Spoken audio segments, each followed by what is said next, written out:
Welcome to another OU Insider Under the Visor Sooners podcast powered by Riverwind Casino. My name is Brandon Drum, Parker Thune. This is a big one. First and foremost, it's game week. It is game week. By the time you guys are watching it, it will be game week or listening. Football is here. We've been watching football all day. We're recording this on a Saturday night. We've been watching football all day. It's been awesome. I've been at Little League games. I've been watching college football. Like, it's back, Parker. It is. It's back. I got Stanford and Hawaii on right now. Yep, same. Keep an eye on that game. Micah Alejado, fun little player. It's like Dylan Gabriel. He reminds me so much of Dylan Gabriel. Mm-hmm. Stature, left-handedness, mobility, everything. Yeah, Dylan had a strong arm. That's why I was watching him. I was like, dude, he is Dylan without the strong arm. But yeah. This podcast is going to be fun for you guys.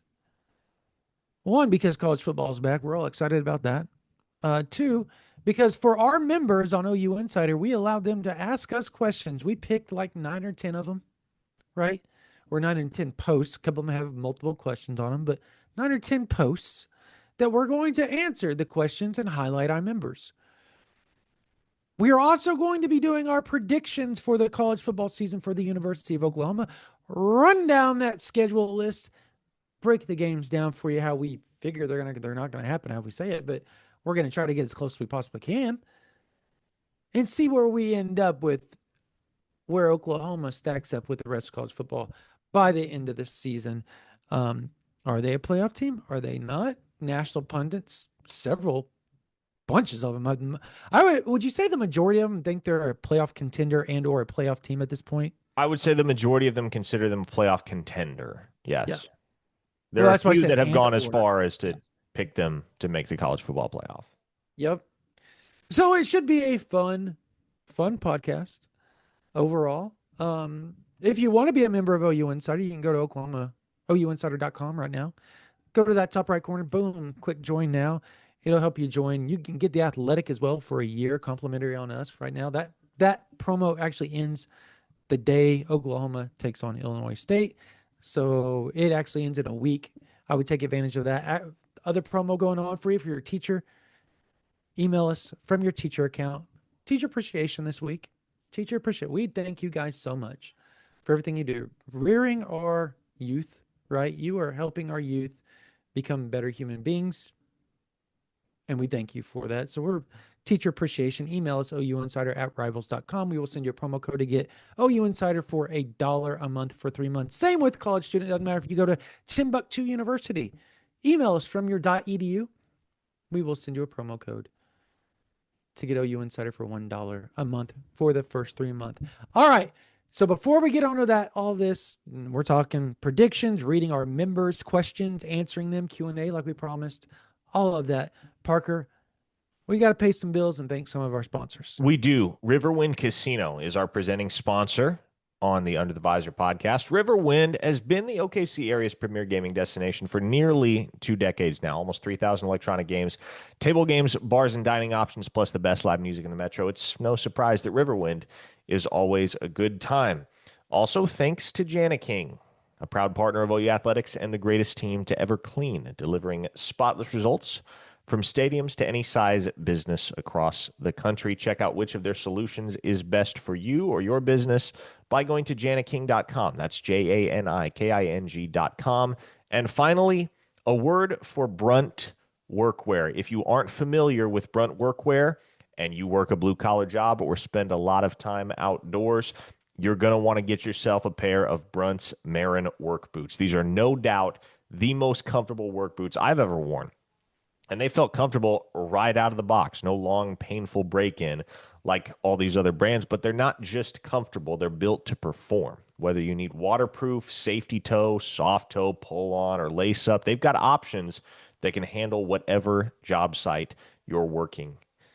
Brunt was tired of the workwear brands out there cutting corners. You work too hard to be stuck in uncomfortable boots that don't hold up. So they built something better.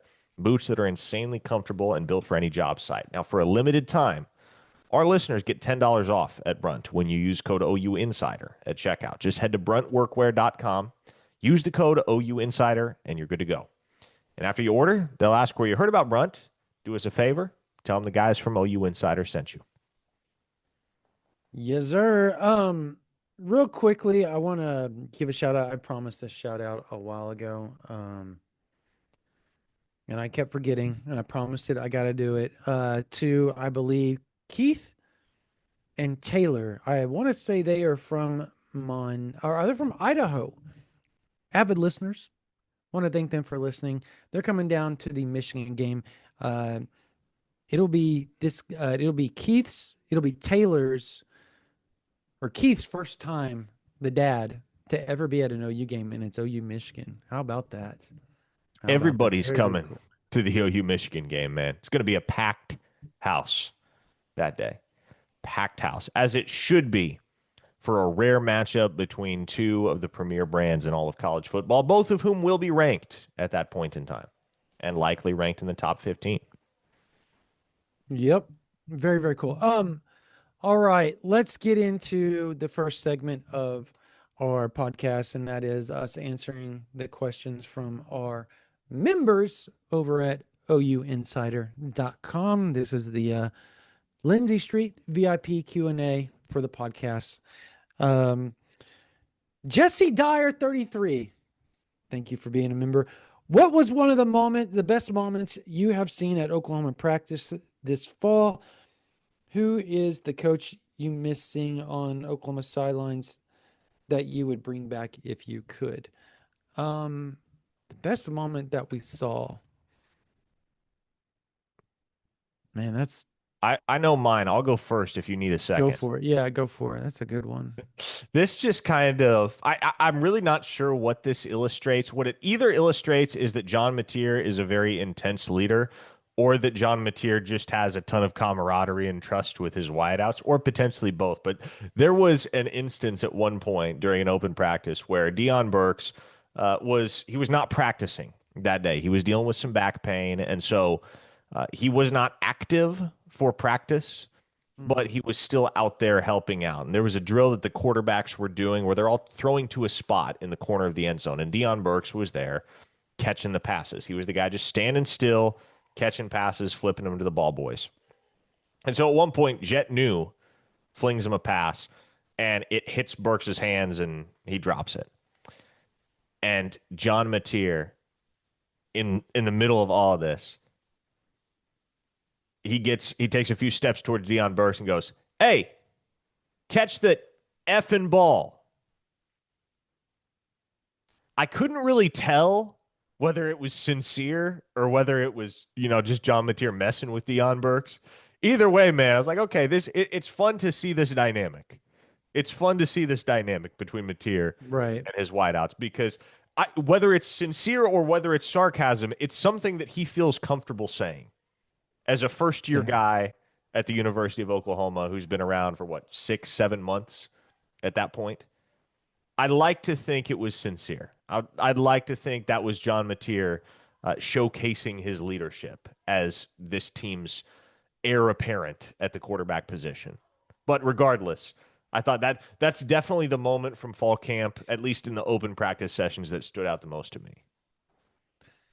Yeah, I would probably say the one-on-ones, it's one of the second to last practices that we got that were available to us. Just the intensity. I loved seeing it. I think I mean, even I think during what was it, last spring that we got to see it when we were inside the Everest. I thought that was overall some of the best work that we've seen. And I will say this. I'll just give you one more. Chavis running from the indie drills on one field to collab team drills. And the split, there's like for everybody that doesn't know, the rugby field, there's a split, right? And Yep. the chain link fence splits everything between one field to the next. So basically the north and the south field is what it is. And so they're coming from the south field and they're going underneath this big awning tent that's like one of the tents you would see at like a tailgate, but like big, huge tent. It's a shaded tent.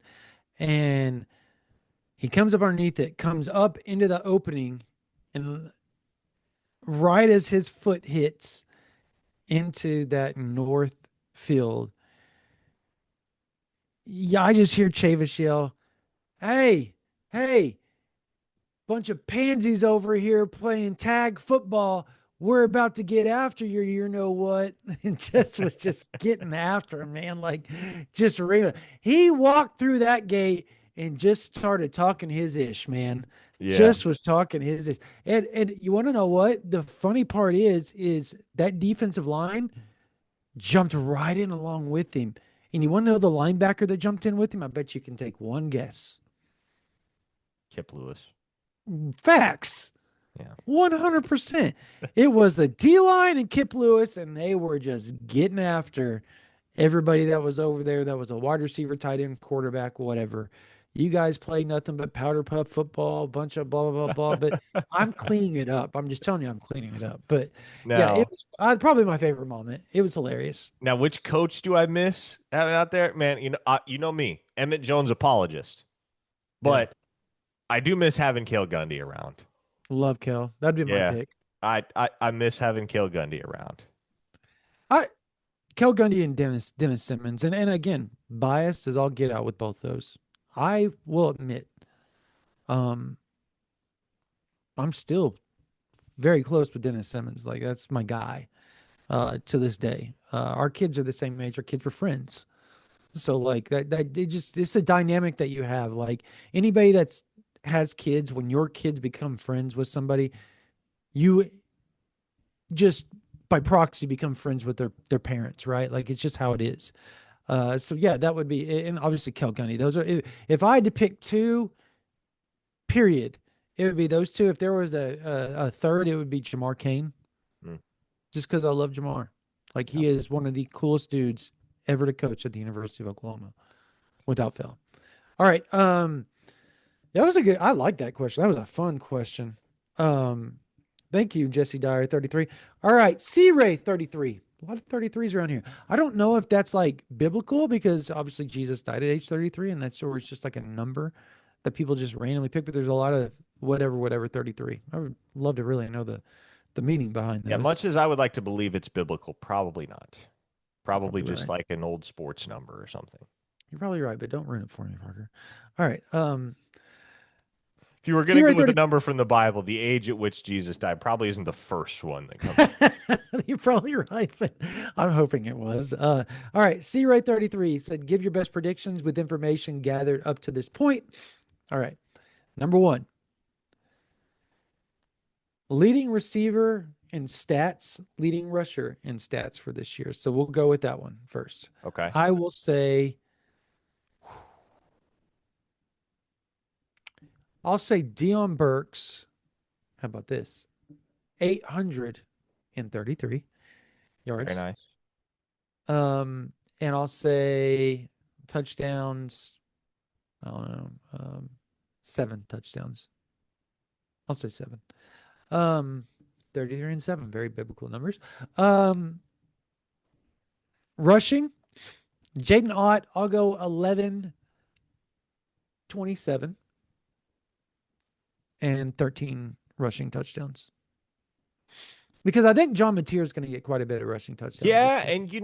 and I wrote a predictions piece at OU Insider, and I actually predicted that John Mateer would lead this team in rushing touchdowns, and here's why. I agree with you. Yeah, the Sooners have many running backs that are going to contend for carries. We did Yep. not expect that Torrey Blaylock was going to contend for carries. He is contending for carries as we speak. So you add him to the fold, and obviously you got Xavier Robinson and you got Taylor Tatum and you got Javante Barnes there in the mix as well. There are going to be opportunities for other guys, especially once you get down in the red zone. It's not just going to be a case of, oh, you get inside the 20-yard line, you hand the ball to Jaden Ott. No, Javante Barnes is probably a guy that's going to get some goal line looks. You'd expect the same for Xavier Robinson. And so all of those guys might keep each other in check enough to allow John Mateer to lead Oklahoma in rushing touchdowns because he is going to be the common denominator on every single snap, particularly Yeah. in the red zone. And so the one guy that you know is always going to be in position, at least, to finish a drive with a rushing touchdown or a touchdown of any kind, is John Mateer, right? So, yeah, I would say I'll say John Mateer rushes for 9 touchdowns, and that leads the team. I do think Jaden Ott leads Oklahoma in rushing with 1,050 yards. I think he just barely clears that 1,000-yard threshold. Okay. As far as the leading receiver, listen, I'm guzzling the Isaiah Satania Kool-Aid. You are. Yep. So got to stick to my guns, man. I will say he leads OU with 920 receiving yards, and he leads Oklahoma in receiving touchdowns with, let's say, eight receiving touchdowns. I like it. All right, number 2. Where will the defense rank on scoring and in total defense? Where will the offense rank on scoring and total offense? Oh man. Okay, so the de the defense last year, from a strictly efficiency standpoint, was a top, I think, top 5 defense in college football, efficiency wise. And I think they're better this year. And I know that's hard to fathom without Billy Bowman and Danny Stutzman, and I may be dead wrong. But I think the defensive line is so good that it's going to make up for a lot of the lack of depth, right, at the linebacker spot.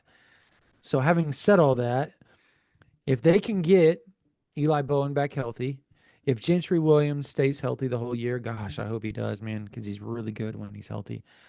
Um,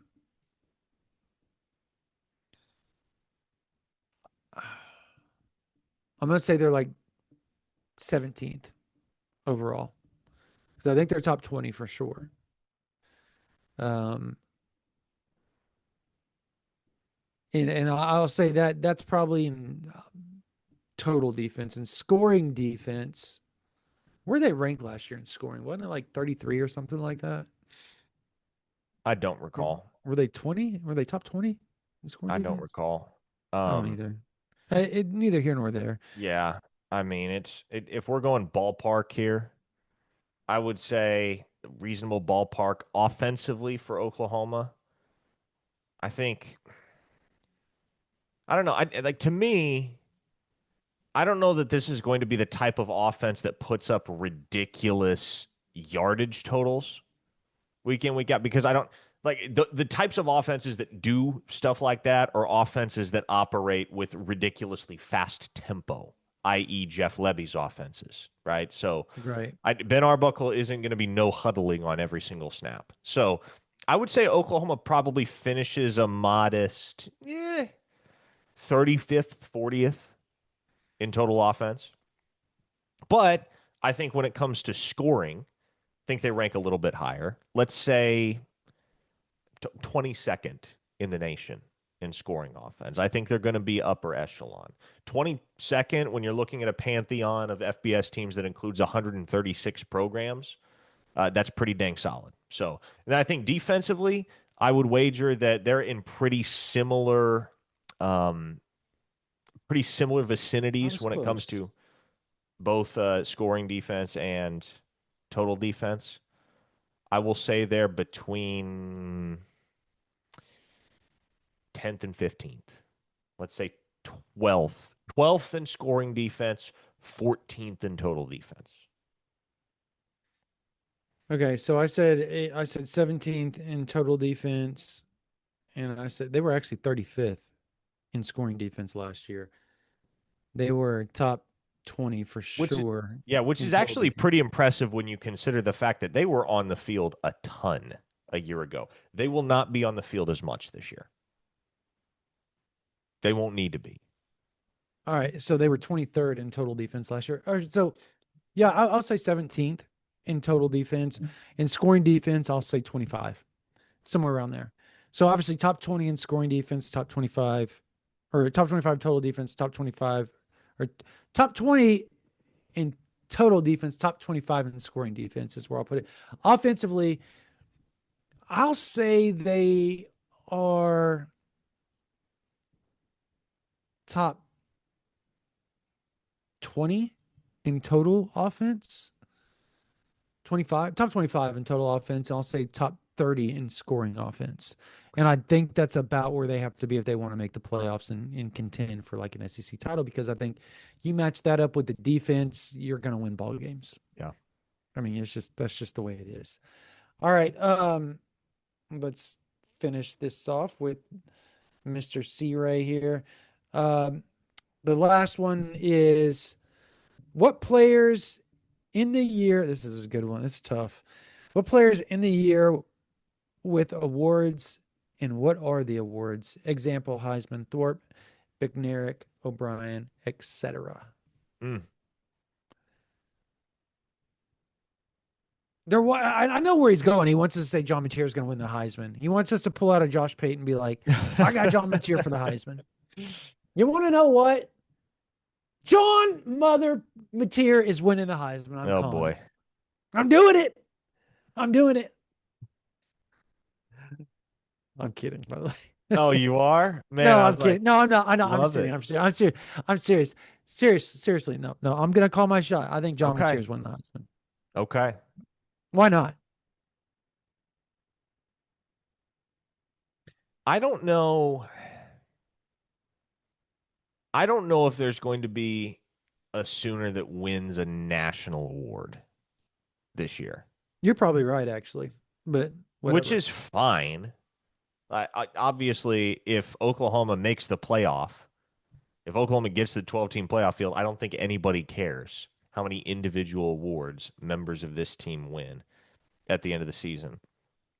How about first team All American? First team all like if there's a guy on this roster R. that Mason ends Thomas. that ends up a first team All American, it's our Mason Thomas. Yeah. However, there are several other guys that I think have the ability and will have the opportunity Yeah. to be in the conversation. John Mateer is certainly one. Yep. Jaden Ott is also one. I think another one that maybe isn't getting talked about quite enough is Robert Spears Jennings at that safety spot. Facts. So I would lead with those four guys if we're talking about dudes that have a legit chance at the end of the season to be regarded as all-American contenders. Wouldn't it be hilarious if he has like a JT Thatcher type? I'm talking about Robert Spears Jennings, JT Thatcher type of senior season where like JT Thatcher just wasn't like gangbusters as a junior, right? And he spent a lot of his career going back and forth between like running back and doing all kinds of wide receiver. Like he just bounced around everywhere, and he finally found his when Stoops showed up. He finally found his calling at safety, but it took a year Mhm. for him to kind of adapt to it.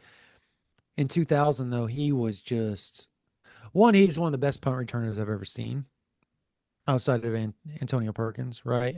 Wearing an Oklahoma uniform. Two, I think just from a body structure, from a just from a frame and ability, I think they're eerily similar athletically. So I would love to see Robert Spears Jennings. Like if he could just bring home the Thorpe or something like that, I think that would be really cool. No, I'm not predicting that. I'm just saying that I could see it happening. Yeah. But yeah, you're right. With he would those are the three I would pick to be first team All American, or four. Correct. All right. Thank you, C Ray. Thank you, Jesse Dyer. On to I can never Bo 23. Ebo. Ebo 23. Yeah, Ebo. Yeah. All right. What's appreciate you, Ebo. What's the one thing about this team that fans are completely overhyping? Mm. And what's the thing no one's talking about that actually matters? That's this question. I looked at it and I've actually thought about it for a while, and I'm still That one struggling to come makes up you with. think, doesn't it? Yeah, Like that's just I for like last 3 hours, I'm like, dude, I don't know how to answer this question. the one thing that fans are overhyping and the one thing that doesn't get talked about that actually matters. I got I the think overhyping. what say what now? I have my overhyping. Go ahead. Well, then you lead with it. I'm still trying to formulate They're my responses. overhyping everything that happened last year because I don't think you can look at last year's team and think that that's how anything is going to play out this year, particularly on the offensive line. There's a lot of fans, and I would throw myself in this and probably you as well in this, and probably most people covering this outside of Gabe Eicher that look at the offensive line and say, I got to see it to believe it, right? And how many times have I said it on the podcast? I have to see how they are against Michigan before I buy into this offensive line being who everybody behind the scenes says that they probably are, right? But at the end of the day, Bill Beatenbow, Kevin Wilson, this is what I have to get myself to understand sometimes when I'm talking about the offensive line is you have two of the greatest offensive line minds in college football history coaching your offensive line at the same time. Think about that. Those guys have coached the best of the best to ever come out of college. They're that good. Yeah. So if they're buying into what's going on, we probably should too, because last year, Biombo didn't buy into his offensive line. As a matter of fact, behind the scenes, he was saying, I don't know, I don't know, I don't know, I don't know. This year, there's some confidence raining out from everybody. So I think the fans are overhyping how bad it was last year. It was awful, Mm-hmm. but they're overhyping the fact that in thinking that that's kind of where the baseline is for this offensive line, and the floor is so much higher for this offensive line. Does that make sense what I'm saying? It does. Here's my answer, and I guess I'm maybe going to spin this a little bit. I think Okay. particularly nationally, Oklahoma's defensive line is getting overhyped. Now you're going to hear me say that, and let me make this clear. What I'm not saying is that the defensive line is not as good as people think it is. Here's my problem with all of that talk nationally. Mhm. It feels like that conversation has been reduced down to, oh, Oklahoma's got a really strong defensive line. Like that's their calling card. And you're right, like the defensive line is probably the strength of the roster, all told. But Oklahoma's going to be really good in the defensive backfield too. And That's true. that, I don't know if that gets talked about enough. I said this, That's two for one because they asked what didn't get talked about enough too. yeah, well, but I think people understand that matters though. So Yeah. I will have another answer to that question. Okay. But I said this when I spoke at the OU Club of Tulsa's kickoff event earlier this week. I truly do believe, and if I'm right, we'll timestamp this and we'll come back to it.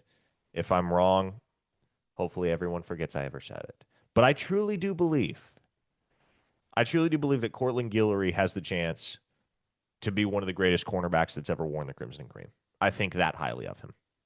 And the Who just program never thinks that played? highly of him too. Just never Yeah, played it down, Parker. I'm aware. I'm Okay. aware. It like if there is a member of the freshman class that I am all in on, and I was a big fan of Cortland Guillory coming out, but just hearing and seeing some of the things he's done on the practice field since he showed up, all the way in on Cortland Guillory, all the way.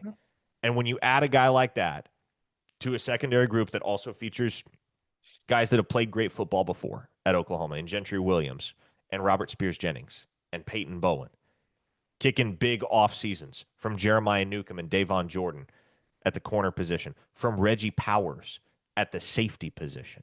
Mhm. I think the defensive secondary, for the very first time in the entirety of the duration that I have covered the University of Oklahoma, feels like it's not only going to be a serviceable position group, but a legit strength for this program. Now, as far as what people don't talk about enough that actually matters, I guess I'll answer this similarly to how I answered the previous one. I think a lot of the discourse surrounding Oklahoma's offense has to do with John Mateer and how good of a football player he is in isolation. And it is true that in isolation, just in terms of his absolute value, John Mateer is a very talented football player.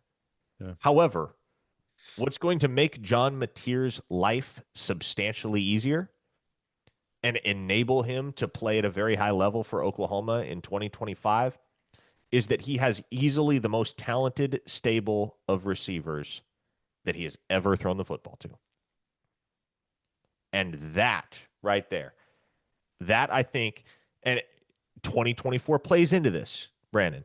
Hmm. Memories of 2024, I think, have kind of tainted the perception of Oklahoma's wide receiver room. Across the board on offense, for sure. Yes, but particularly at wide receiver, I think there are plenty of folks that are simply hesitant to allow themselves to believe that Hmm. Oklahoma has some really talented wide receivers on the roster. But spoiler alert, Oklahoma has some really talented wide receivers on the roster. And so if that passing attack is dynamite this year, as I expect it to be, John Mateer is going to get the majority of the credit and the majority of the notoriety. And that's only natural. But I would hope that if and when that comes to fruition, those wideouts are getting their due as well. Yeah. Because between guys like Satania and Burks and Elijah Thomas, the sensational true freshman, Zion Kearney, who's been a huge stock riser, Keontez Lewis, who's starting to generate NFL draft buzz even before his season has started. I am incredibly optimistic as to the suite of weapons that John Mateer is going to have in his arsenal at OU. That's really good. I think you kind of took my thunder there a little bit. Just I was gonna say I think a lot of people are talking about how good Oklahoma's safety room actually is, and it's gonna matter. I think in the world of college football, we're passing, spreading you out, um, being able to spread you out and get you in uncomfortable positions because of your personnel. I think the way Oklahoma's safety room has played out and the way Brandon Hall has recruited that safety room, I think that they're so versatile because of their size, their speed, and just their ability to run fit, and play the run fits as well. Not just play in space, but play their run fits and be physical within the box if need be. I think they're so good at safety that it makes the defense, particularly the aggressive nature of Venables' defense, where he can bring pressure from so many places, that much better. So I think that safety room is just so critical for Oklahoma's defense. The defensive line, as Parker said, yeah, it's great. It's great. But then Parker talked about the defensive backs, right? Like he talked about the defensive back room being so good. I I think the corners, I don't want to say they're not as good as the safeties because I think they're really good and I think they are good. Like I think they're up there. I just think that safety room Parker is just so ridiculously good. Like you got to think about it, man. Like Michael Boganowski, Robert Spears Jennings was a top 100 guy, right? Top 150 guy coming out of high school. Yep. Um, Obviously Peyton Bowen was a 5-star. Um, Boganowski was a 3-star for the longest time until everybody figured out, oh my God, this guy's freaking good. Then he became a top 250 guy. Um, who else is Man, Amarian Robinson. So many people missed on that dude. And then when you talk to everybody in Norman, they're saying that guy's got a chance to play this year. He's that good, that smart. And rivals, pat ourselves on the back. We had him as a top 60 player in the country. Mm-hmm. So, yeah, he's pretty freaking good. Um, Jaden Hardy, who is super talented, top 100 player in the country, seems to be like falling back, unfortunately. And then Reggie Powers, 4-star, that was so well evaluated by Brandon Hall, and he kept him warm, knowing that he really didn't have any spots. And when something opened up, he went right after Reggie Powers because that's who he wanted. He couldn't like just get rid of whoever. I'm not going to name the name. There was a player there, guy left the class that they came in 2024, and Brandon Hall came in and went snatched him right up, right up. I mean, it was just that was amazing, and all those guys are going to play. That's the crazy part about it. And then you add the cornerback room, obviously, Gentry Williams. You talked about as high as you are in Guillory, man. That's just crazy to say he's going to be one of the greatest ever. Dude's never played it down. But hey, you're calling your shot, and I respect you for it. Um, If I have a hot take about Oklahoma in 2025, about any that's of the fine. players on the roster, it is I that love right it. there. I love it, dude. Cortland Guillory, all in. Yeah, you. Never mind. I'm not gonna say what I was gonna say, but you did it, man. Whipped it out and showed everybody, bro. You went all in on it. So, Eli Bowen, Guillory, Gentry Williams, Devon Jordan, Jacoby Johnson. Like, so many people just forget about Jacoby. And when you talk to the players, talk to the coach, he's the most athletic guy on the team. To call him a freak. If he can ever figure it out on defense, in which he's starting to, that's what we're talking about. Like, he's got a chance to start this year, and nobody's talking about it. So obviously, he won't when Eli Bowen comes back unless he just takes it from him straight up. But yeah, I just think that safety room, that defensive back room is just so good. I just think so underrated for Oklahoma. All right, Sooner Jaden. Appreciate you, Sooner Jaden, for being a member over at OU Insider VIP. He asks, can we discuss a little about the competition between our O line and D line in fall camp? This is actually a really good question. Yeah. Uh, Obviously, our D line was dominated some of the practices. We know they are incredible, but I only heard that strongly in the beginning of the camp. It feels as if as camp progressed, we've seen vast improvements from the O line's cohesion. At this point, if you were to say one side, quote, won the day at practice, what has been the ratio of O line victories versus D line victories? Great question, Sooner Jaden. Love it. Um, I would probably say 65-35, 60. What'd you say, 60-40 ish? 60-40. Yeah. Yeah. I mean, you're Which right. isn't bad. It's fall camp. Exactly. Like if one unit dominates throughout fall camp, You better be D line. you should have concerns. 2024 is all the evidence you need of that. If there is one unit that is drastically ahead of the other throughout fall camp, that's probably a red flag. Yeah. Now, you would expect that the defense start off fall camp in better shape than the offense because there was more continuity there from last season. Yep. Right? They had less to figure out. But I think one of the really encouraging dynamics of camp thus far is that you've seen the offense gradually improve and learn and sharpen things up to the point where there have been a couple of practices and that one scrimmage where everybody within walks away going, man, that was an awesome day for the offense. Yeah. They took it to that defense, took it to them. And so there's just been, I mean, and we've talked about it. I don't think anybody that's been following practice and camp reports at OUinsider.com is surprised to learn that defense wins some days, the offense wins some days. On the whole, throughout camp, I would give the slight edge to the defense. But Ben Arbuckle and John Mateer are making life really difficult for those guys. And similarly, Brent Venables and his scheme, it's making life really, really difficult for a very sharp young offensive mind in Arbuckle and an experienced quarterback in Mateer at the helm. So people forget when Muleshoe was here, and then probably a little bit before that. No, I was just saying Muleshoe was here at Oklahoma. That when reports would come out about scrimmages, it would always be the offense dominated the defense. You never heard like, yeah, it granted it started to change a little bit, right? In around 2019, 2020, 2021, but those defensive lines were ridiculous on those teams. So there was a reason why. Um, but that that's when the Nick Benitos of the world and the Pyrian Winfreys and the Isaiah Thomases, right? And the Ronnie Perkins were on the defensive line. And Jalen Redmonds, they were pretty freaking good. Not pretty freaking, they were really freaking good.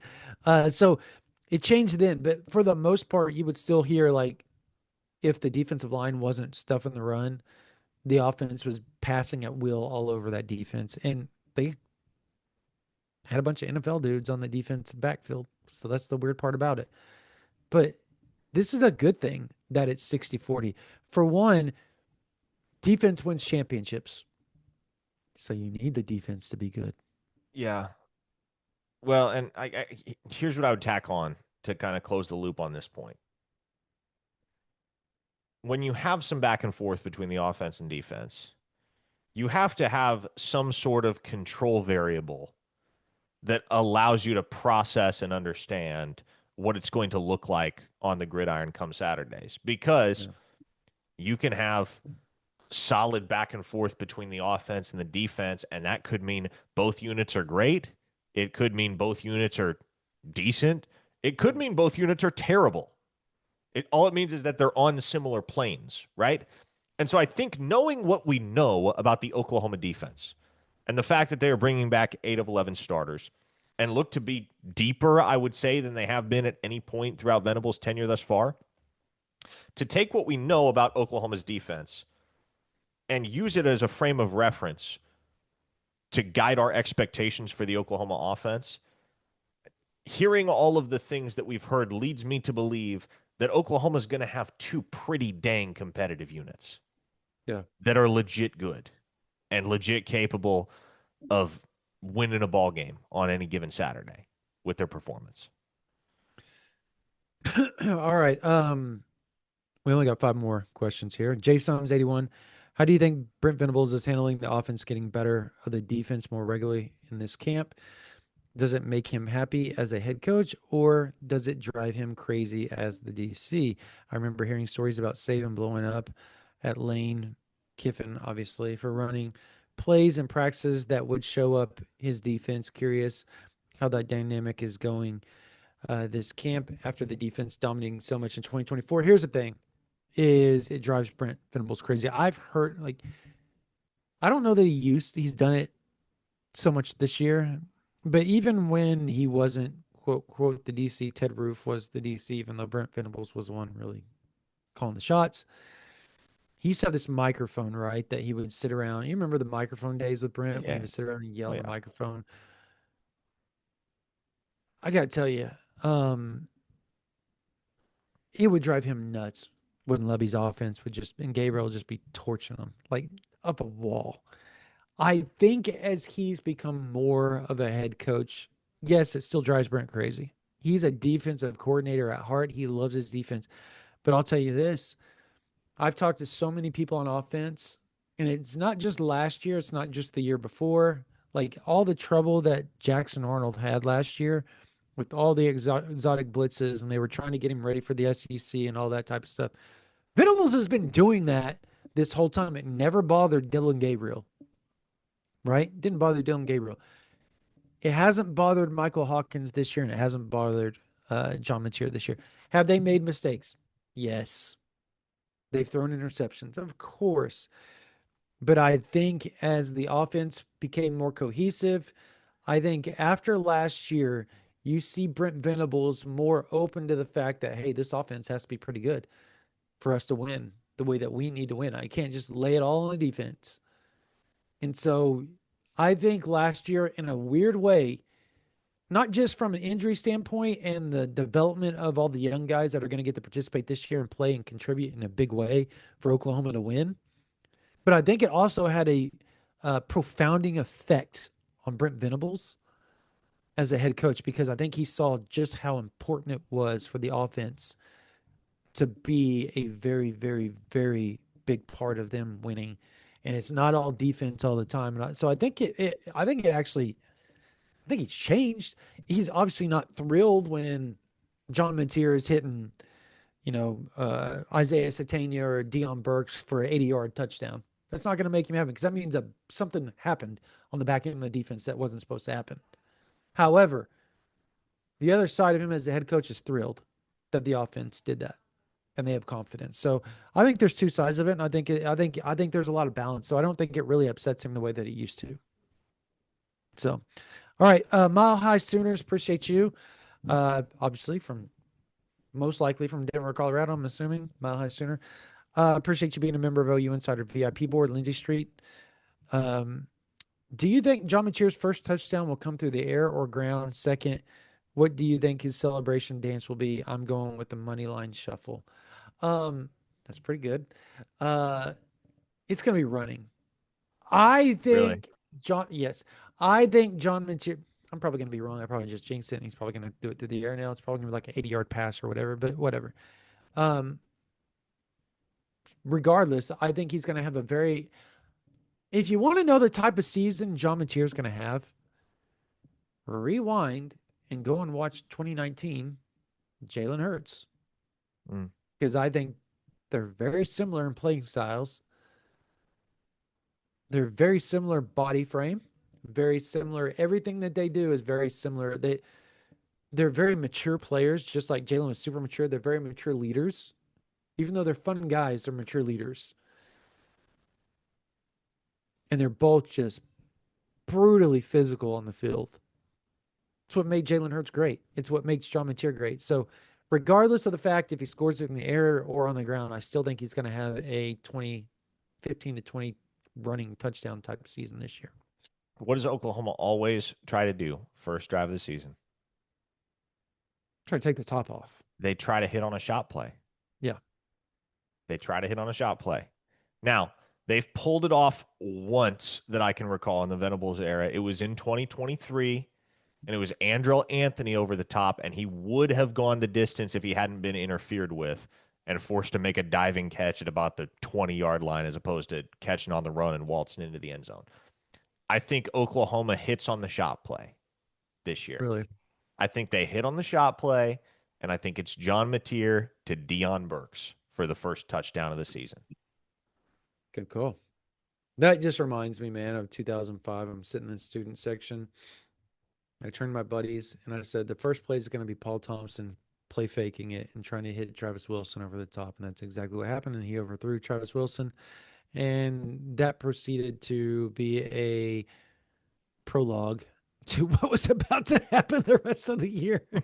so, uh, uh, means hit it, John Mateer. If you throw it, hit it. All right. NAC 2389. Thank you for being a member. If Mateer stays another year, what is the possibility that I'm just going to tell you none, that Michael Hawkins Jr. stays as well to compete for the starting spot? I Zero. I tell you, man. Zero. Yeah, well, I'm not going to say zero. Zero would have Okay. been my answer a few months back. 5%. I think just I seeing the way this has all evolved just relationally between Hawkins and Ben Arbuckle and just the scheme fit and the trust and also the desire that Hawkins has and has always had to be great for the University of Oklahoma. Man, I think if Mateer did stick around, if you made me put money down on an outcome regarding Hawkins, yeah, you know what? I would say he's probably looking elsewhere for an opportunity. But there's going to be a certain part of him that gives him that tug to stick around and wait one more year to be the starting quarterback at the University of Oklahoma. So Caveat I will to your say answer. I will say 15%. Okay. 15% chance. What if he doesn't play enough and he's allowed to redshirt this year and he still has eligibility? Would that up your percentage of him staying? No, I kind of Knowing that he didn't lose a year. yeah, I'm making that prediction under the assumption that Hawkins redshirts this year Okay. because he should be able Okay. to, right? He should Okay. be able to. Right. If John Mateer is healthy and plays the full season and plays the level that you expect him to play at, Hawkins should be able to redshirt. Yeah. He I should say be able to play 5%. 4 games, get some action, maybe get some situational package looks, and then obviously that 4 game cap that comes off once you get to postseason play. So he could play in every single postseason game for Oklahoma. Just 4 regular season games. That's what he's allowed. I think that's feasible. You think there's ever going to be a team, like a playoff team, that, dude, starter just like gets upset and they have like this really good backup and they're upset because this guy's getting all this talk and stuff like that and he's starting to get more reps as the playoff rolled around because obviously the cap goes off and you can play as much as you want and they just throw that freshman out there over the guy that got him there at some point down the line. Do you think there'll ever be a team that does that in the transfer portal era? Because I do. Yeah, I'm sure it'll happen at some point. I do. I do because they're not going to want that guy to leave. And if that guy's only got a year or so left, and you're like, see you, bro, we're going to roll with this guy. All right. He asked one more question for us. It was actually a pretty good one. Um, NAC 2389 also asked for hiring a new AD, any outside of the box names that you all have heard? It's been relatively quiet Been on the very quiet, and AD I search, don't to know be that we will honest. hear names emerge for another Another month few or two. Yeah. months. Yeah. Yeah. I mean, like that, and there may be stuff happening behind the scenes. There may be stuff that starts to unfold, starts to develop, but for the most part, I think Oklahoma's focus is going to be stabilizing their football program with some wins this fall.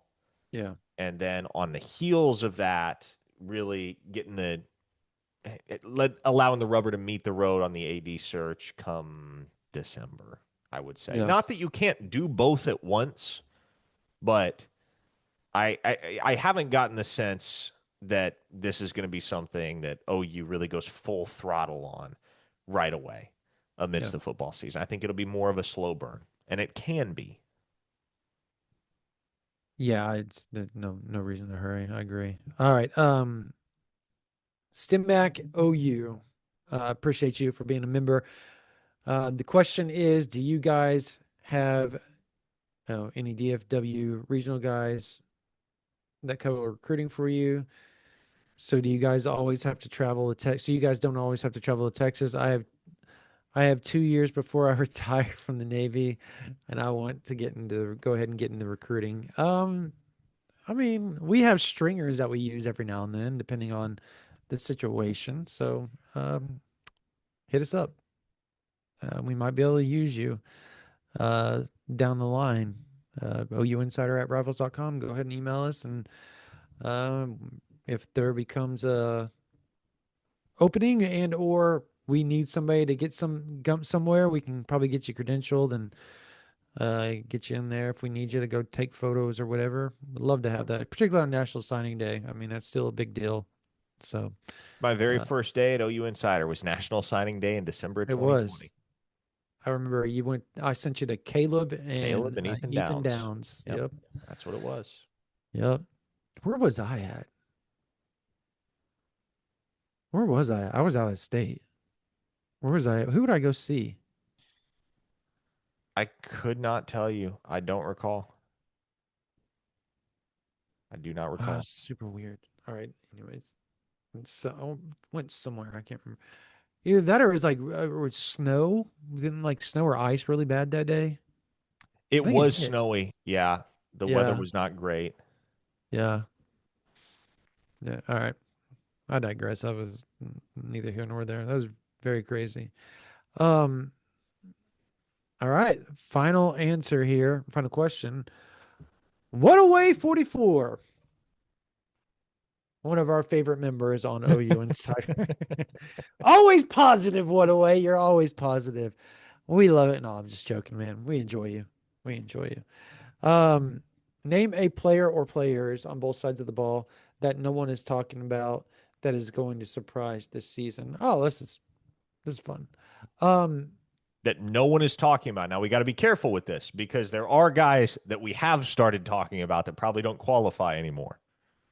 yeah, I mean, Guys that nobody is talking about. That's what makes it tricky because I it's just say August Dan. 23rd. I don't think anybody's talking about Danny Okoye. And I talked to somebody last night that they have. There's a lot of people that really think Danny Okoye is going to have a heck of a season. I think that's an acceptable answer. Yeah. So that would be my defensive side. On offense, you know what? Does it have to be a skill guy? No, it doesn't. I'm going to say Hito Zaida. Okay. I think he's going to play quite a bit and be pretty good when he does. I think he's been making progress to where he's been getting a lot of reps with the ones. So why not? Hito Zaida. I'll say Hito Zaida and Danny Okoye. How about you, Parker? I think offensively, my answer is this is a fun one. Josiah Martin. I Bro, think Josiah, nobody's talked about him. I know, I know. I've now there have been some rumblings out of camp as of late that he's started to heat up. He started to make some plays, and it was kind of the same way in the spring, right? It was kind of quiet on that front to start out, but towards the back half of spring ball, I was okay, here comes Josiah Martin. Um, I had one source tell me that in terms of Zion Reagan's role with the team, it may just be the case that Josiah Martin completely supplants him in that regard this fall. So, and That's Zion Reagans interesting. was going to have a role for Oklahoma last year, Yeah. even before all the injuries, and he was forced into a starting role. So, I think I almost figured Josiah Martin was gonna redshirt just because of the depth there for Oklahoma at wideout, and I didn't know whether there's gonna I wasn't sure whether there's gonna be a necessity there for him to see the field, but I think Josiah Martin could have a solid year Yeah. in Oklahoma. I don't know that he racks up 600, 700 yards and 5 touchdowns, but I think that's a guy that could have a 2023 Jaden Gibson esque season. How's that? Where, I like it. I yeah, like it. You maybe, get 200, 300 yards. Yeah. yeah, Not maybe he bad. catches Yeah. 20 passes, but several, if not the majority of those 20 catches, are meaningful ones Yeah. that make a legit difference for Oklahoma in their efforts to win football games on Saturday. So Josiah Martin is my offensive candidate. Defensively, man, It's tough. it's hard to come up with a guy that nobody's talking about. Danny Okoye was a good selection. How about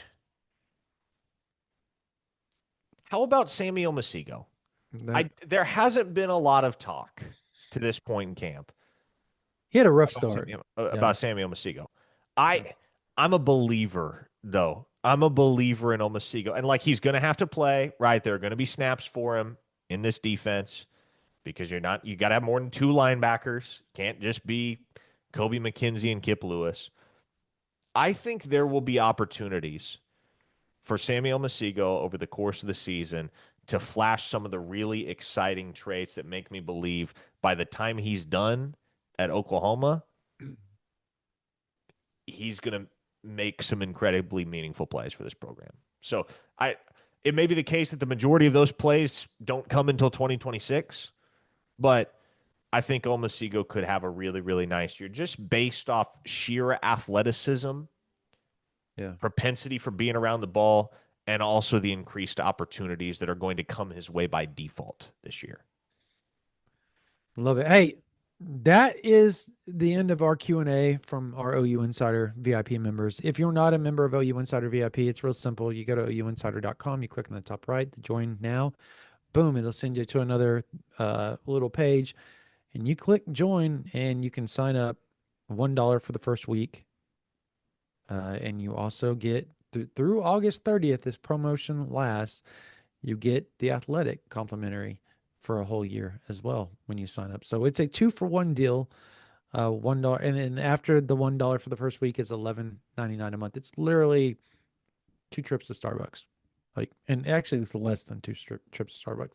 I don't know what you're drinking. If you just got, I guess maybe you got like a cup of water at Starbucks. If it's only $11.99 and a drink, but it's 2 trips to Starbucks. It's less than 2 drinks, like for you and your wife, or you and a girlfriend, or you and a buddy, to go to Starbucks. It's really cheap. It's a good deal. Plus, you get all of On3. You get to go to every site. You want to look at the Michigan site? Bam, you can go to both Michigan sites. The Wolverine. What's the other one called? Parker. The other Michigan site. What's it called? Um, Maize and Blue Review. Maize and Blue. Yep. Go there. If you want to go to the Alabama, Bama Online, amazing. Tim Watson, those guys do a great job over there. Um, Man, there's so much you can do, and I think there's like 88 sites that you can go to, and you get access to all those places. You get access to Steve Wiltfong information, obviously Chad Simmons. You get access to Sam Spiegelman, John Garcia. Parker and I are there to answer all your questions. So literally $1 for the first week, then $11.99 per month. It's really simple, and you get 2 for 1. Again, you get The Athletic. You also get, if you're a college student, again, teacher, email us ouinsider@rivals.com. We'll send you a promo code. You have to email us from your .edu or your teacher's school account. We'll send you a promo code to get OU Insider for $1 a month for the first 3 months. That's how you can do it, because we're going to do this again, so you can get your questions in. You can get all that. It's great. We'd love to have you on there. Community is great. Thousands and thousands of OU fans already on there. Before we do our predictions, Parker, I want to thank our people over at Refine U Med Spa. They are expertly trained team over at Refine U Med Spa strives to ensure every patient receives personalized treatment plans focused on optimal aesthetic results. The team over at Refine U Med Spa offers the latest and most popular non-invasive procedures and injectables like Botox, Dysport, Doxify, dermafillers. They also offer art laser treatments, skin tightening. They offer resurfacing and sun damage spot repair, moles, all that type of stuff. They can help you with that. If you got something that you don't want on your body, they help you remove all that over at Refine U Med Spa. They've been the #1 med spa for the last 6 years, according to 405 magazine. They are ran by OU fans. So that's also amazing. They are really, really awesome people.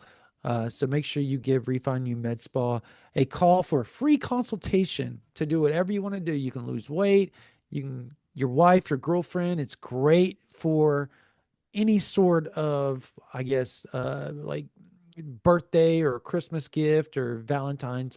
Anybody that loves the derma filler, the lip fillers, the Botox, all that, all the women love it.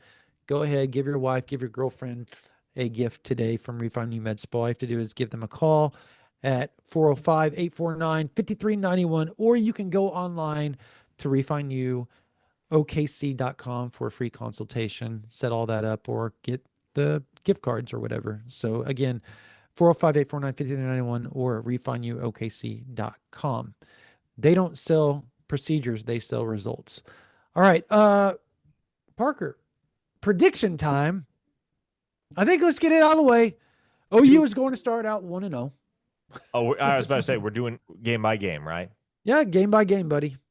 All right, let's do it. Yes, don't really have to give a second thought to that one. 1-0 after 1 week. The Sooners will defeat Illinois State. Do they cover? I think they cover.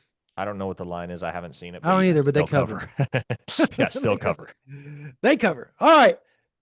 Second week, September 6th, 6:30 p.m. kickoff, Kirk Herbstreit, Chris Fowler.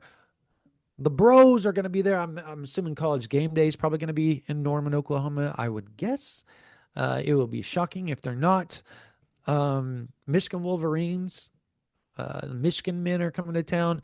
Dave Portnoy, the Fighting Dave Portnoys, and the Fighting Tom Brady's are coming to town, Parker. How do we feel about that game? Oklahoma wins is how I feel about that game. I think they are going to cause massive problems for Bryce Underwood on the defensive side of the ball. I believe Oklahoma wins this football game as well. This is a game that the staff is taking very seriously in their preparation and have been for months. Yes. Yep. Yeah.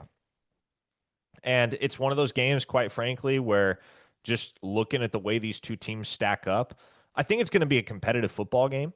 Yeah. I think if anybody pulls away, like if there's multi-possession win potential here, it belongs to Oklahoma. But I think it'll be a competitive game throughout. I'd bet Oklahoma starts to pull away a little bit in the fourth quarter. I think it's a 2-possession win for OU. And I also think this could be potentially the most impactful victory of the season when it comes to the ramification on the recruiting trail. Yep. Because with the amount of high-level recruits that are going to be in town for that football game, the commitments could get rolling in a hurry. Let's go ahead and do it. I'm calling the fans out right here, right now. Like this matters not just on the field, but it matters in the recruiting game as well. That Like, needs to be the best environment of the year at Owen Field. yeah, yes, yes. Now, granted, there's going to be other great environments because I think Oklahoma is going to be in position to have the fans excited this year, and we'll get to that obviously as we go through the predictions. But you have to understand, fans, looking at you, have to understand, like there are going to be at least four, five stars in town from 26, 27, 28 class. Um, Oklahoma will have arguably, almost inarguably, their top three overall targets in the 2027 class all yes, visiting that day. Peyton Houston, Cooper Hackett, Jalen Brewster. That yep, environment has got to be unforgettable. And then the Sooners got to go take care of business on the football field. If those two things happen, Brandon, yeah, it is not out of the question at all that they get all that three. Oklahoma goes 3 for 3. Yep, And right now, we've talked about this. I know there's a lot of talk about Texas Tech with Hackett. I know there's a lot of talk about USC with Houston. I like Oklahoma for both of those players. yep. Oregon with Brewster. Brewster is the one I'm waffling a little bit on. I don't feel like the lead is secure there. No, it's not. And it's a question as to whether Oklahoma even does have the lead over Oregon. So that one is going to like you have some convincing to do there. You have some work to Yep. be done in that recruitment. But to me, with Hackett and Houston, it's just about holding the line, man, Elijah and Harmon's coming pushing too, them by over the the way. top. Yeah, Elijah Harmon will be there as well, which is huge. That's big time. Another big time defensive tackle that obviously he grew up. I believe his brother uh, is played at Michigan State and Oregon. Man, what's his name? Derek Harmon. Derek Harmon. Yeah, obviously. But they both have a great relationship with Todd Bates. Like Derek Harmon was really high in Oklahoma on the transfer portal. So like it's just it's one of those deals where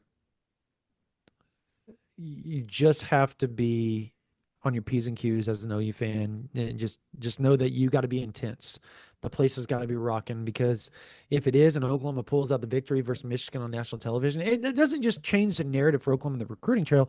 It changes the narrative for Oklahoma as a program nationally in general because it's that one victory that's just like been so far out of BV's reach outside of the Texas game in 2023. He just hasn't been able to win that big game when everybody's watching. It's just like it's so close, but not right there. It's right out of grasp. And if that happens, everything changes. So what happens is Oklahoma starts out 2-0 according to Parker and I, and they go to Philadelphia, Pennsylvania to play Michigan, eating cheesesteaks before the game, kicking back. It's probably a little bit more chilly up there, and Oklahoma goes up there and pulls out the paddle and spanks the Owls to where they're not so much of a nocturnal animal anymore, and they're awake during the daytime. That's how bad they're going to beat them.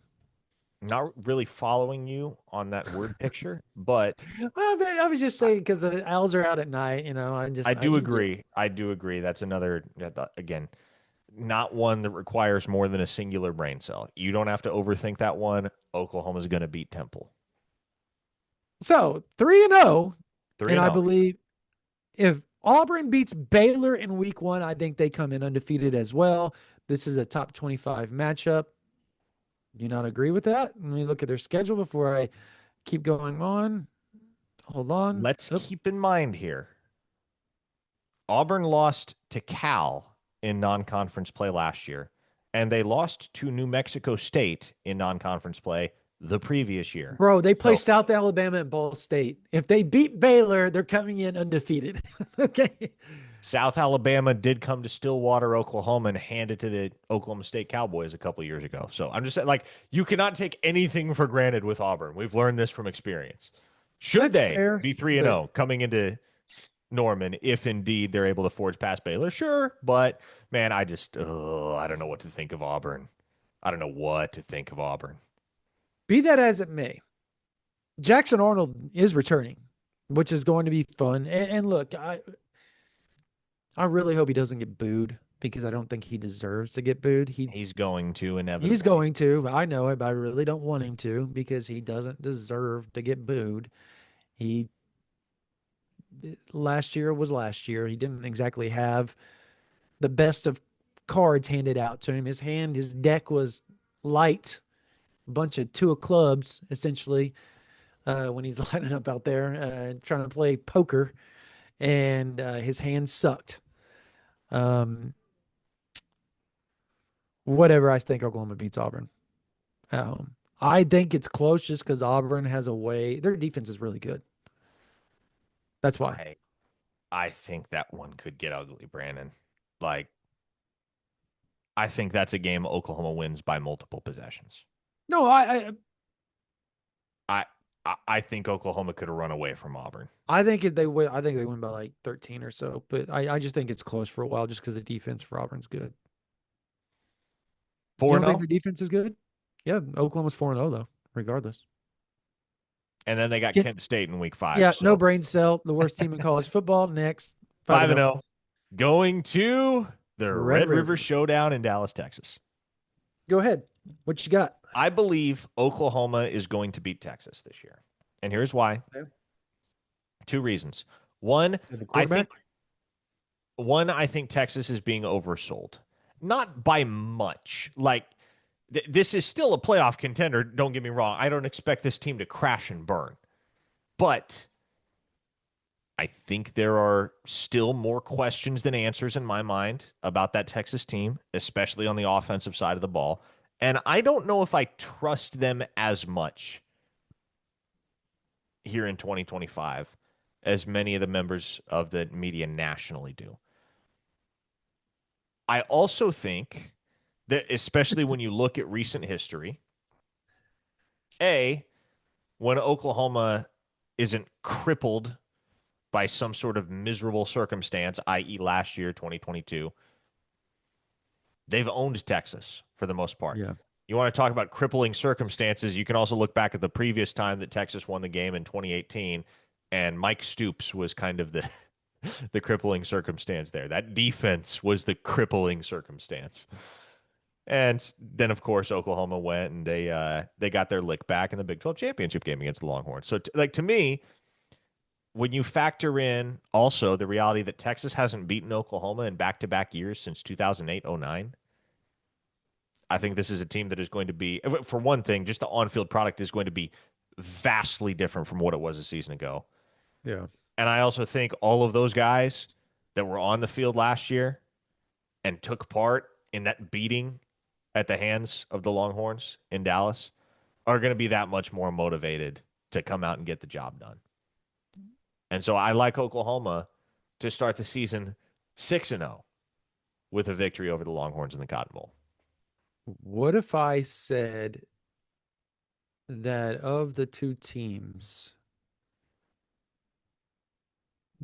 that it's more likely that Texas has two losses than Oklahoma has one Oh, you're 1,000% correct. going Texas has into to that play game? road games at Ohio State and Florida.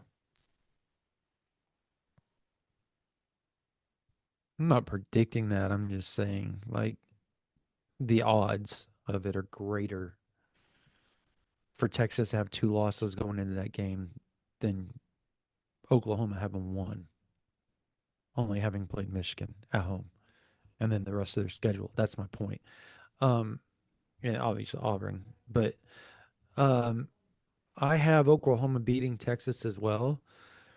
Every time Oklahoma's had an experienced quarterback at the helm under Brent Venables, which has been once, once they've won the ball game. And people forget, like everybody wants to sit there and act like Oklahoma. If you go back and you look at that 2023 game, Oklahoma was up a good majority of that game. Yes, Texas did Texas not lead until 117 remaining. correct on that field goal. I remember watching this Texas dude that gets all up in the. I mean, I'm sure you know what I'm talking about. He's like, Nash talks Texas. Oh, yes. "Yes, oh, we let him go. We had him beat the whole game." And I was like, "What game did you watch?" Yeah, we beat the out of that Yeah, team. yeah. No, you didn't. No, you did. You were up. You were down the whole game. You kicked a field goal to go up. Oklahoma drove down the field and won the ball game. That's it. Like that's starts and ends right there. So again, Oklahoma's 6-0. I think the defense, I think Oklahoma's John Mateer playing in that game, I think he just has, there's something about him. Obviously, I've never seen him in an Oklahoma uniform, but I know what he's about because I've watched him and I know what everybody else says that's been around him. A game like that is going to be so huge for him going home to Texas, playing in a game that he grew up dying to play in. It's going to be very much like Baker, right? Hmm. And he's going to take advantage of it. He's going to win. And I think Oklahoma starts out 6-0. I do, however, think the very next week Oklahoma gets their first loss I agree with you. I think there's at South Carolina. they have to go to Williams-Brice Stadium in Columbia, South Carolina, to Yep. play a team that beat them 35-9 on their home field last season. Yep. You're gonna be fighting the post Texas hangover, especially like hypothetically having won that game. Yeah. It's gonna be tough, man. It's gonna be tough to come out the following week with the same intensity. I mean, we've seen it in years past from this Oklahoma team. Rewind to 2023. They knock off Texas. They move to 6-0. They're top five nationally. They're on top of the world. And then they needed phenomenal play on a 2-point conversion attempt by Kendall Dolby in the waning seconds of that football game to hold off UCF at Owen Yep. Field. And Yeah. so I look, and I love South Carolina this year. I think that team's going to be really good.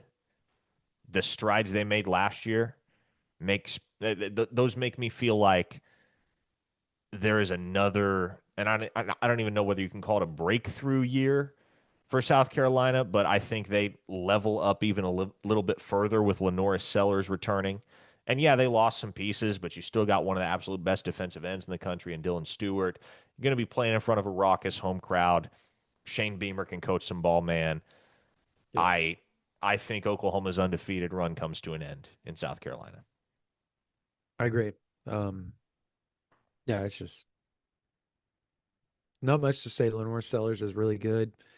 Shane Beamer is a great coach. He obviously going against Oklahoma last year was a huge deal to him essentially coming home. Yeah. Like he uh, has a strong affinity for the University of Oklahoma, and a strong affinity for Norman, and so that was a big game for him. And look, I talked to him after the game. He came up and gave me a big hug. Was like super hyped. Um, that hug, I could feel the intensity in him. Like he was hyped to win that ball game and come back to Oklahoma and win just because of everything that place meant to him. So um, I think it's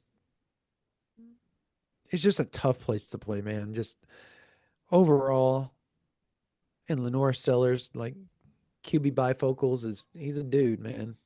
Like he's a dude. Bro, he's got the thickest bifocals I've ever seen on a quarterback ever. The rec Those specs?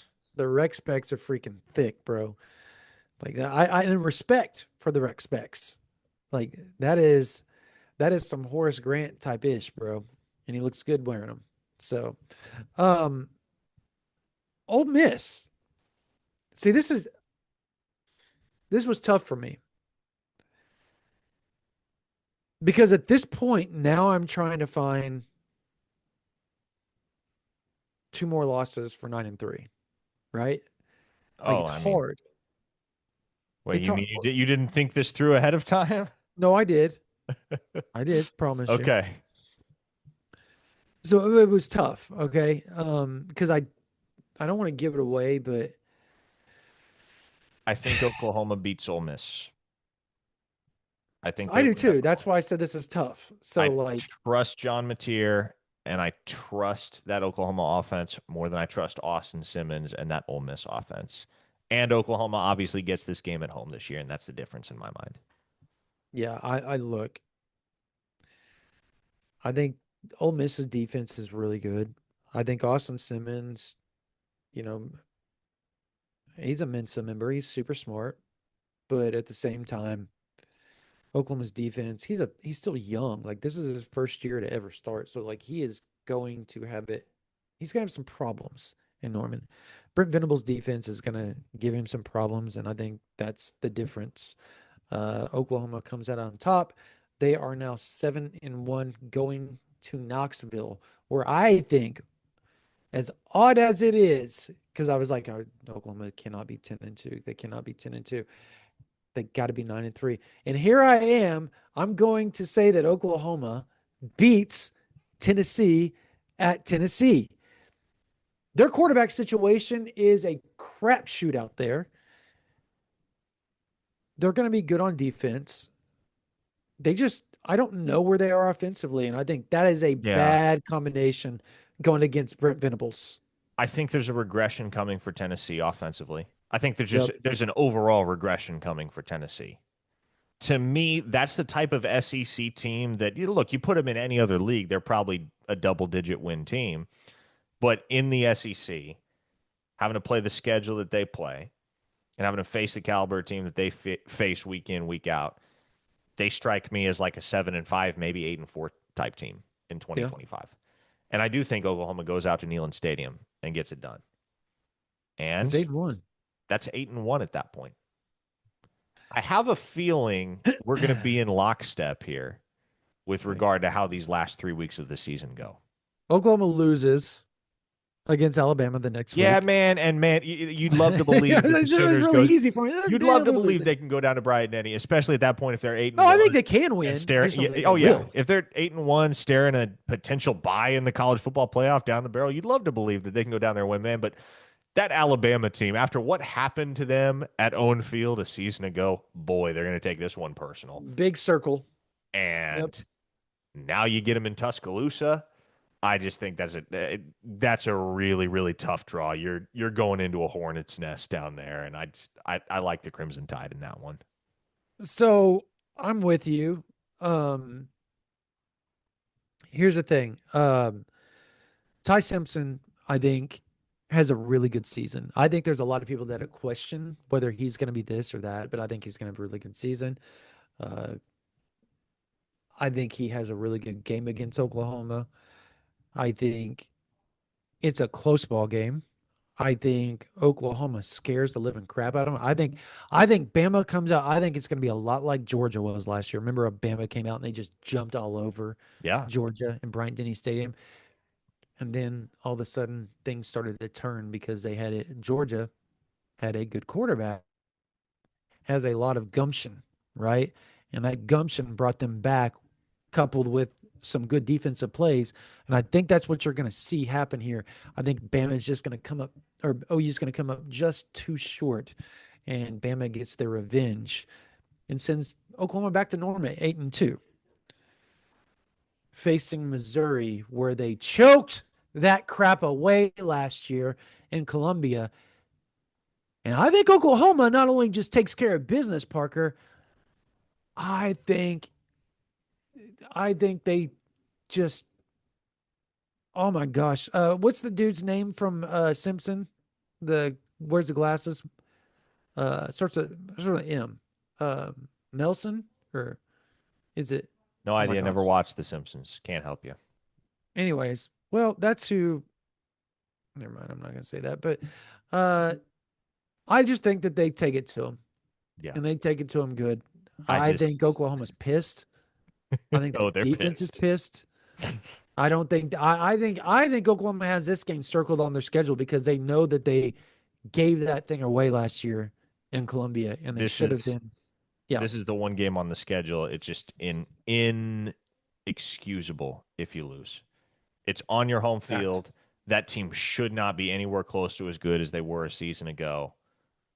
Their head coach made some comments after Missouri's victory in Columbia last year that you would tend to believe would fire up this team and this coaching staff all the more to exact their revenge this season in Norman. And I believe they will. I think Oklahoma wins this game and actually wins it quite handily. All right, Millhouse is who I'm thinking of. By the way, I had to look it up. Okay. Uh, I think he's the one with glasses and the blue hair, the little kid, the little nerd kid. Oh, yeah. Eli Drinkwitz. Yeah. Nice. So, anyways, I was gonna say they take Millhouse, pull his pants down, get one of those little fraternity paddles, and they just start whooping. I think that's what happens, man. Interesting imagery there. But yes, 9 and Well, 2. I don't So think I want to imagine it. I'm just saying. yeah, I mean that obviously brings us to LSU at Owen Field Yeah, last week of the I, regular season. I think this game will have college football playoff implications, but I really like LSU in 2025. I think that is a very talented football team, especially on the offensive side of the ball, and I think they beat Oklahoma for a second straight year.